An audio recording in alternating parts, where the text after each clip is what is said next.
Hello everyone, welcome to one more session with Teach Kerala. നമ്മൾ കുറച്ചൊരു ബ്രേക്കിന് ശേഷം വീണ്ടും ബാക്കി വീഡിയോസ് ഇടുകയാണ്. നമ്മളിപ്പം റിലേഷൻസ് ആൻഡ് ഫംഗ്ഷൻസിന്റെ NCERT പോർഷനല്ലേ പഠിച്ചുകൊണ്ടിരിക്കുന്നത്. ഇതിന് മുന്നത്തെ വീഡിയോയിൽ നമ്മൾ പഠിച്ചത് കാർട്ടീഷ്യൻ പ്രോഡക്റ്റ് ആണ്. അതൊന്നൊന്ന് ക്വിക്ക് ആയിട്ട് റിവൈസ് ചെയ്യാം.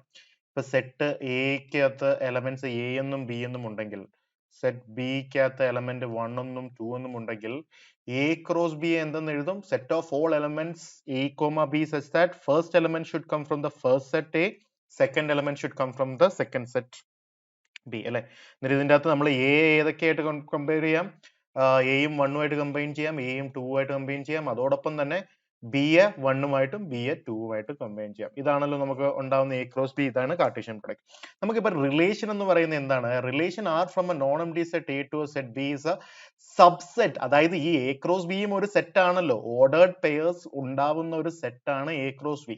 അതിന്റെ ഏതൊരു സബ്സെറ്റിനെ എടുത്തു കഴിഞ്ഞാലും അതിനെ നമുക്കൊരു റിലേഷൻ എന്ന് വിളിക്കാം. എന്നാൽ നമുക്ക് ഇതിന്റെ അകത്തൊരു റിലേഷൻ ആർ ഡിഫൈൻ ചെയ്ത് കഴിഞ്ഞാൽ എ വൺ എന്നും ബി ടു എന്ന് നമ്മൾ എടുത്തു കഴിഞ്ഞാൽ ഇതൊരു subset of this A cross B അല്ലേ. ഇതിനെ ഒരു റിലേഷൻ എന്ന് നമുക്ക് ഡിഫൈൻ ചെയ്യാൻ പറ്റും. മനസ്സിലായല്ലോ? ഒരു റിലേഷൻ എടുത്തു കഴിഞ്ഞാൽ ഒരു റിലേഷൻ എടുത്തു കഴിഞ്ഞാൽ ഇതിൻ്റെ അകത്ത് എ കോമ വണ്ണും ബി കോമ ടു ഈ സെക്കൻഡ് എലമെന്റിനെ എല്ലാം ഇമേജ് എന്നാണ് പറയുന്നത്. ഓക്കെ, ഈ റിലേഷന്റെ അകത്ത് ഈ ഓർഡേർഡ് പെയറിലെ രണ്ടാമത്തെ എലമെന്റിനെ എല്ലാം ഇമേജ് എന്നാണ് പറയുന്നത്. അതായത് ഒന്നും രണ്ട് ഇമേജ് ആണ്. അതേപോലെ തന്നെ ഫസ്റ്റ് എലമെന്റ്സിനെ വിളിക്കുന്ന പേര് പ്രീ ഇമേജ് എന്നാണ്. ഒന്നും കൂടെ ഓർക്കുക, നമ്മൾ ഒരു റിലേഷൻ ഉണ്ടായി. റിലേഷൻ എവിടെ നിന്നാണ് വരുന്നത്? ഒരു എ ക്രോസ് ബിയുടെ സബ്സെറ്റിനെ എഴുതുകയാണെങ്കിൽ അതൊരു റിലേഷൻ എന്ന് വിളിക്കാൻ പറ്റും. ആ റിലേഷനിൽ തന്നെ അതിൽ ഓർഡേർഡ് പെയർസ് ആണ് ഉണ്ടാകുന്നത്. ഓർഡേർഡ് പെയർ ഉണ്ടാവാൻ കാരണം എന്താണ്? രണ്ട് എലമെന്റ്സ് കാണാം, ആദ്യം ഒരെണ്ണവും രണ്ടാമത് വേറൊരെണ്ണം. അതിന്റെ ഫസ്റ്റ് എലമെന്റ്സിനെ വിളിക്കുന്ന പേര് പ്രീ ഇമേജ്, ഇമേജിന് മുന്നേ ഉള്ള സാധനം. അതേപോലെ തന്നെ സെക്കൻഡ് എലമെന്റ്സിനെ വിളിക്കുന്ന പേര്, അതായത് വണ്ണിനെയും ടൂവിനെയും വിളിക്കുന്ന പേര് ഇമേജ് എന്നാണ്. ഇതൊന്ന് ഓർത്ത് വെച്ചേക്കുക. ഈ ടെർമിനോളജീസ് ഒക്കെ വളരെ ഇമ്പോർട്ടന്റ് ആണ്. ഇനി മുന്നോട്ട് പോകുമ്പോൾ ഇതൊക്കെ കണ്ട് വരും. ഓക്കെ, അതേപോലെ തന്നെ ഡൊമെയിൻ എന്ന് പറയുന്നത് ഒരു കാര്യമുണ്ട്. Set of all first element of the ordered pair. Okay, നമ്മൾ ഈ ഓർഡേർഡ് പെയറിന്റെ എല്ലാം കളക്ഷൻ, അതായത് പ്രീ ഇമേജുകളുടെ കളക്ഷനെയാണ് നമുക്ക് ഡൊമെയിൻ എന്ന് വിളിക്കുന്നത്. അപ്പൊ ഇപ്പൊ ഒരു റിലേഷനിൽ എ കോമ വൺ എന്നും ബി കോമ ടു എന്നും എഴുതി കഴിഞ്ഞാൽ ഇതിന്റെ പ്രീ ഇമേജസ് ഏതൊക്കെയാണ്? എയും ബിയും എഴുതിയില്ലേ, അതിനെ ഒന്ന് ഒരു സെറ്റ് ആക്കി എഴുതി കഴിഞ്ഞാൽ, ആ ഫസ്റ്റ് എലമെന്റ്സിനെ മാത്രം എടുത്തൊരു സെറ്റ് ആക്കി എഴുതി കഴിഞ്ഞാൽ നമ്മൾ പറയും ഇതിന്റെ ഡൊമെയിൻ എന്ന് പറയുന്നത് എയും ബി എന്നാണ്. അതേപോലെ തന്നെ റേഞ്ച് എന്ന് പറയുന്ന ഒരു സാധനമുണ്ട്. ഓക്കെ, റേഞ്ച് എന്ന് പറഞ്ഞാൽ വേറൊന്നുമല്ല, അടുത്തത് പറയാനുണ്ട്. റേഞ്ച് എന്ന് പറഞ്ഞാൽ വേറൊന്നുമല്ല, ഈ സെക്കൻഡ് എലമെന്റ്സിനെ സെറ്റ് ആയിട്ട് എഴുതി കഴിഞ്ഞാൽ, അതായത് വണ്ണും ടൂ എന്ന് എഴുതി കഴിഞ്ഞാൽ അതിനെയാണ് റേഞ്ച് എന്ന് വിളിക്കുന്നത്. ഒന്നും കൂടെ ഞാൻ റിപ്പീറ്റ് ചെയ്യുകയാണ്. ആദ്യം നമ്മൾ കാർട്ടീഷ്യൻ പ്രോഡക്റ്റ് പഠിച്ചു. കാർട്ടീഷ്യൻ പ്രോഡക്റ്റിന്റെ സബ്സെറ്റ് ആണ് റിലേഷൻ എന്ന് പഠിച്ചു. ഒരു റിലേഷനിൽ തന്നെ ഓർഡേർഡ് പെയർസ് ഉണ്ടാകുമെന്ന് പഠിച്ചു. ഓർഡേർഡ് പെയർസിലെ ഫസ്റ്റ് എലമെന്റ്സിനെ വിളിക്കുന്ന പേര് പ്രീ ഇമേജ് എന്നും സെക്കൻഡ് എലമെന്റ്സിനെ വിളിക്കുന്ന പേര് ഇമേജ് എന്നുമാണ്. ഈ പ്രീ ഇമേജസിന്റെ ഒരു കളക്ഷൻ എല്ലാത്തിനെയും കൂടെ ചേർത്ത് നമ്മൾ വിളിക്കുന്ന ഡൊമെയിൻ എന്ന് വിളിക്കും. കാരണം എയും ഒരു പ്രീ ഇമേജ് ആണ്, ബിയും ഒരു പ്രീ ഇമേജ് അല്ലേ. അതേപോലെ തന്നെ ഇമേജസിന്റെ കളക്ഷനെ നമ്മൾ വിളിക്കുന്ന പേരാണ് റേഞ്ച് എന്ന് പറയുന്നത്. ഇത്രയും വളരെ ഇമ്പോർട്ടന്റ് ആയിട്ടുള്ള കാര്യമാണ്. എല്ലാവർക്കും മനസ്സിലായല്ലോ? അടുത്തത് കോഡൊമെയിൻ എന്ന് പറയുന്ന ഒരു സാധനമുണ്ട്. അതായത് എ ക്രോസ് ബി സെറ്റ് ഇല്ലേ, അതിൻ്റെ അകത്ത് ഈ രണ്ടാമത്തെ സെറ്റ് കംപ്ലീറ്റ് ആയിട്ട് വിളിക്കുന്ന സാധനത്തെയാണ് നമ്മൾ കോഡൊമെയിൻ എന്ന് വിളിക്കുന്നത്. So complete second set is called the codomain. ആ എ ക്രോസ് ബിയുടെ സബ്സെറ്റിൽ നിന്നാണ് നമുക്കൊരു റിലേഷൻ വന്നത്. ആ എ ക്രോസ് ബിയുടെ സബ്സെറ്റിൽ ഈ കംപ്ലീറ്റ് സെറ്റ് ബി എ ആണ് നമ്മൾ കോഡൊമെയിൻ എന്ന് വിളിക്കുന്നത്.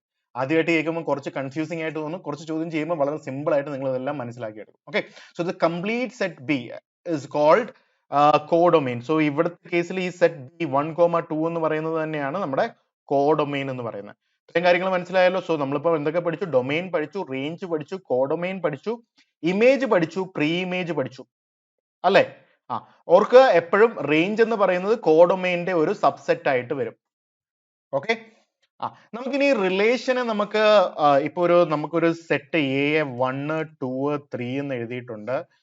അതിന് കഴിഞ്ഞ് സെറ്റ് ബി എന്ന് പറയുന്നത് ലെറ്റ്സ് സേ 5 അല്ലെങ്കിൽ 1 4 9 എന്ന് 9 16 എന്ന് എഴുതിയിട്ടെന്ന് വെച്ചോ. ഈ 1ഉം 1ഉമായിട്ട് ഞാൻ ഇങ്ങനെ ഒരു ആരോ വരച്ചു, 1ഉം 4ഉമായിട്ട് വരച്ചു, 2ഉം 4ഉമായിട്ട് വരച്ചു, 3ഉം 9ഉമായിട്ട് വരച്ചു. ഇതിന്റെ മീനിങ് എന്താണ്? 1ഉം ഇതിന്റെ ഈ റിലേഷനിലുണ്ട്, 2ഉം 4ഉം ഉണ്ട്, 1ഉം 4ഉം ഉണ്ട്, 3ഉം 9ഉം ഉണ്ട്. ഇങ്ങനെ ഒരു റിലേഷനെ നമുക്ക് ഇങ്ങനെയും റെപ്രസെന്റ് ചെയ്യാം. ഇതിനെയാണ് arrow diagram representation of a relation എന്ന് പറയുന്നത്. ഇങ്ങനെ ഒരു റിലേഷൻ എന്ന് പറയുന്ന ഓർഡേർഡ് പെയർസ് ഉണ്ടെന്നറിയാം. അതിനെ നമുക്ക് ഫസ്റ്റ് എലമെന്റ്സിനെ എല്ലാം ആദ്യത്തെ ഒരു സെറ്റ് ആയിട്ട് ഇങ്ങനെ എഴുതി, ബി എ ഇങ്ങനെ എഴുതി, ഇങ്ങനെ നമ്മൾ മാർക്ക് ചെയ്ത് വെച്ച് കഴിഞ്ഞാൽ ഇതിനെ കിട്ടുന്ന കാര്യത്തെയാണ് നമ്മൾ ആരോ ഡയഗ്രം എന്ന് വിളിക്കുന്നത്. ആദ്യത്തെ എലമെന്റിൽ നിന്ന് രണ്ടാമത്തെ എലമെന്റിലേക്ക് ഒരു ആരോ വരച്ചങ്ങ് നൊട്ടേറ്റ് ചെയ്യാം. ഓക്കെ, അതേപോലെ തന്നെ റിലേഷൻ നമുക്കറിയാം, ഞാനും എന്റെ ചേട്ടനും തമ്മിൽ റിലേറ്റഡ് ആണ്, ഞാനും എന്റെ ചേച്ചിയും തമ്മിൽ റിലേറ്റഡ് ആണ്, ഞാനും എന്റെ അപ്പായുമായിട്ട് റിലേറ്റഡ് ആണ് അല്ലെ. ആ റിലേഷൻ എന്ന് പറഞ്ഞാൽ എന്താ, എന്തോ ഒരു കണക്ഷൻ ഉണ്ട്. അപ്പൊ മാത്തമാറ്റിക്സിലും അങ്ങനെ ഒരു കണക്ഷൻ ഉണ്ടാക്കാൻ സാധിക്കും. മാത്തമാറ്റിക്സിൽ റിലേഷൻ നമ്മൾ യൂഷ്വലി രണ്ട് വേരിയബിൾ തമ്മിലുള്ള കണക്ഷനെ എസ്റ്റാബ്ലിഷ് ചെയ്യാൻ വേണ്ടിയും യൂസ് ചെയ്യാൻ പറ്റും. സോ നിങ്ങൾക്ക് ചിലപ്പോഴൊക്കെ റിലേഷൻസിനെ രണ്ട് വേരിയബിൾസ് തമ്മിലുള്ള ഒരു കണക്ഷൻ ആയിട്ട് തരും. അതിൻ്റെ അകത്ത് എക്സും വൈയും ആയിട്ടുള്ളതാണെങ്കിൽ എക്സ് ഫസ്റ്റ് എലമെന്റും സെക്കൻഡ് എലമെന്റും ആണെങ്കിൽ ഇതെങ്ങനെ എഴുതാമെന്ന് നമുക്ക് നോക്കാം. ഇപ്പൊ നമുക്ക് ഈ ഒരു ചോദ്യത്തിലൂടെ ഈ കാര്യത്തെ നമുക്ക് മനസ്സിലാക്കാം. ഓക്കെ, ഇപ്പൊ സെറ്റ് എ നമുക്ക് തന്നിട്ടുണ്ട്, എന്നിട്ട് relation is defined from A to A, അതായത് ഫസ്റ്റ് എലമെന്റും സെക്കൻഡ് എലമെന്റും എയിൽ നിന്ന് തന്നെയാണ്. അതായത് relation R is a subset of A cross A, R is a subset of A cross A എന്ന് നമുക്ക് മനസ്സിലായിട്ടുണ്ട്. ആൻഡ് ആ പെർട്ടിക്കുലർ സബ്സെറ്റ് ഫോളോ ചെയ്യുന്ന ഒരു റൂൾ ഉണ്ട്, set of all X comma Y such that Y is equal to X plus one. അതായത് second element എന്ന് പറയുന്നത് ഫസ്റ്റ് എലമെന്റിനെക്കാട്ടിലും 1 കൂടുതലാണ്. അങ്ങനെയാണെങ്കിൽ നമുക്ക് ഈ റിലേഷനെ ഒന്ന് എഴുതാമല്ലോ. ഈ റിലേഷൻ നമുക്ക് ആദ്യം ഒന്ന് എഴുതി നോക്കാം. ഇപ്പം എക്സിന്റെ വാല്യൂ നമ്മൾ 1 എന്ന് എടുത്തു കഴിഞ്ഞാൽ വൈ എന്തെന്ന് വരും, 1 + 1 2 എന്ന് വരും. സോ 1,2. അതേപോലെ നമുക്ക് കാര്യം എക്സും വൈയും തന്നെ ഈ സെറ്റിൽ നിന്ന് വരുന്നതാണ്. നമ്മൾ അന്നേരം എല്ലാ എലമെന്റ്സിലും വെച്ച് ഈ ഒരു റിലേഷൻ എസ്റ്റാബ്ലിഷ് ചെയ്യാം. ഇപ്പൊ നമുക്ക് എക്സിന്റെ വാല്യൂ 2 എന്ന് എടുത്തു കഴിഞ്ഞാൽ വൈ എത്ര എന്ന് വരും, 2 + 1 3. അങ്ങനെ 2,3 ആയി. ഓട്ടോമാറ്റിക്കലി 3,3 വരും, 3,3 അല്ല 3,4 വരും, 4,5 വരും. പിന്നെന്താ, എക്സ് 5 ആകുമ്പോൾ വൈ 6 ആകും, എക്സ് 6 ആകുമ്പോൾ വൈ 7 ആകും. ഇങ്ങനെയല്ലേ ഓട്ടോമാറ്റിക്കലി ഈ റിലേഷന്റെ മീനിങ് ഇതല്ലേ. സോ ഇതേ സാധനത്തെ നമ്മൾ ഇങ്ങനെ ചുരുക്കി എഴുതിയിരിക്കുകയാണ് ഈ റിലേഷനിലൂടെ, ഒരു മാത്തമാറ്റിക്കൽ ടേംസിലൂടെ. സോ ഒരു ഓർഡേർഡ് പെയർ ആക്കി. മനസ്സിലായില്ലേ? Depict this relation using an arrow diagram. ഒരു ആരോ ഡയഗ്രാം വെച്ചിട്ട് നമ്മൾ എങ്ങനെ കാണിക്കാൻ നോക്കാം. നമ്മളിപ്പം 1 2 3 4 5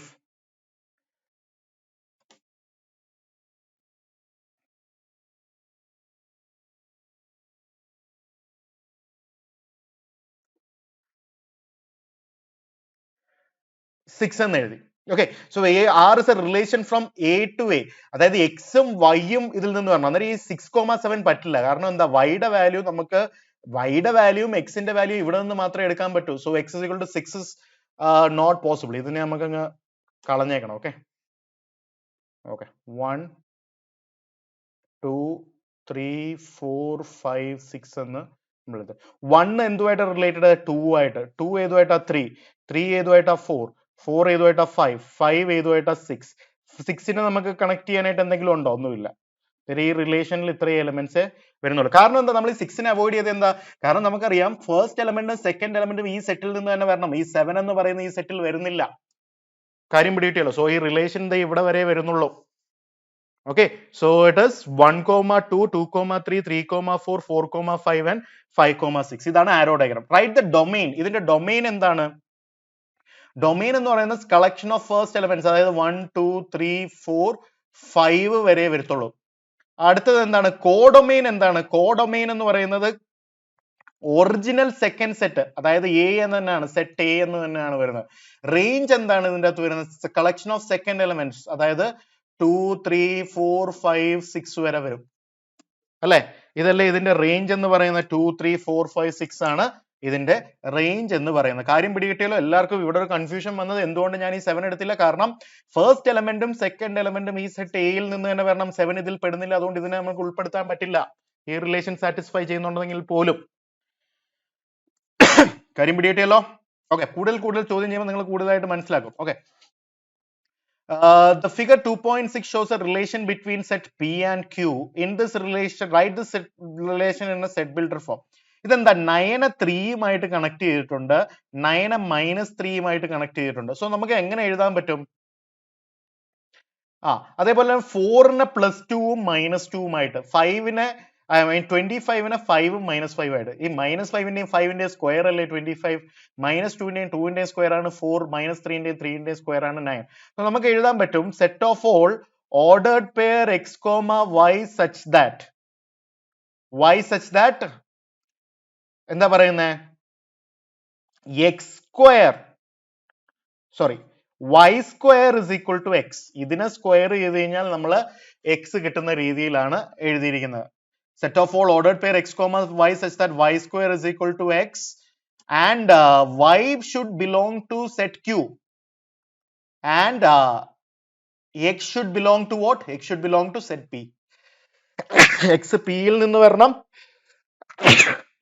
അല്ലെ, y Q യിൽ നിന്ന് വരണം. ഇങ്ങനത്തെ ഒരു കാര്യമാണ് നമുക്കിവിടെ ഉള്ളത്. കാര്യം വഴിയായിട്ടുള്ള ഇതിനെ നമുക്ക് സെറ്റ് ബിൽഡർ ഫോമിൽ ഇങ്ങനെ എഴുതാം. റോസ്റ്റർ ഫോം എന്താ? റോസ്റ്റർ ഫോം നമുക്ക് ഇങ്ങനെ എഴുതാം. 9നെ നമുക്ക് 3 കണക്ട് ചെയ്യാം, 9നെ -3 കണക്ട് ചെയ്യാം, അതേപോലെ തന്നെ 4നെ -2 കണക്ട് ചെയ്യാം, 4നെ 2 കണക്ട് ചെയ്യാം, 5നെ അല്ല 25നെ നമുക്ക് 5 കണക്ട് ചെയ്യാം, 25നെ -5 കണക്ട് ചെയ്യാം. ഇതായിരിക്കണമല്ലോ ഇതിന്റെ roster form. What is a domain and range? Domain എന്താണ്? സെറ്റ് ഓഫ് ഫസ്റ്റ് എലമെന്റ്സ്, അതായത് 9ഉം 4ഉം 25ഉം ആയിരിക്കണം ഡൊമെയിൻ.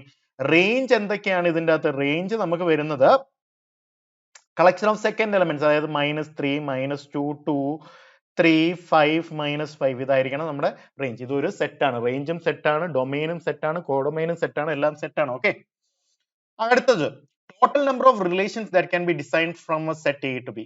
നമുക്കറിയാം റിലേഷൻ എന്ന് പറയുന്നത് subset of A cross B ആണ്.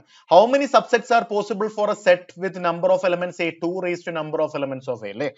അങ്ങനെയാണെങ്കിൽ what is the number of elements of A cross B? That is n of A into n of B. correct അല്ലേ? so number of relations that can be defined from a to b is 2 raised to n of a into n of b.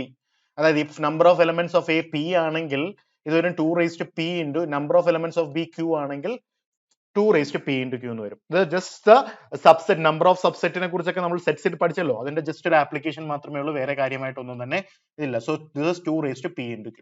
okay, അടുത്തത് if a is equal to 1 to b is equal to 3 4 find the number of relation. what's the number of relation? 2 raised to number of elements of a 2 ആണ്, number of elements of b 2 ആണ്. so 2 raised to 4 എന്ന് പറയുന്നത് 16 relations possible ആയിട്ട് വരും. Okay, ഇതൊക്കെയായിരുന്നു exercise questions, example questions ആയിട്ട് തന്നിരുന്നത്. അടുത്തത് exercise ചോദ്യങ്ങൾ നമുക്ക് റിലേഷൻസ് ആൻഡ് ഫംഗ്ഷൻസിന്റെ ഉടനെ തന്നെ അപ്ലോഡ് ചെയ്യുന്നതായിരിക്കും. അതുവരേക്കും bye bye, have a nice time. Like, share and subscribe to teach Kerala YouTube channel and share with all your friends. അടുത്ത വീഡിയോ നാളെ തന്നെ വന്നിരിക്കും. Okay, by.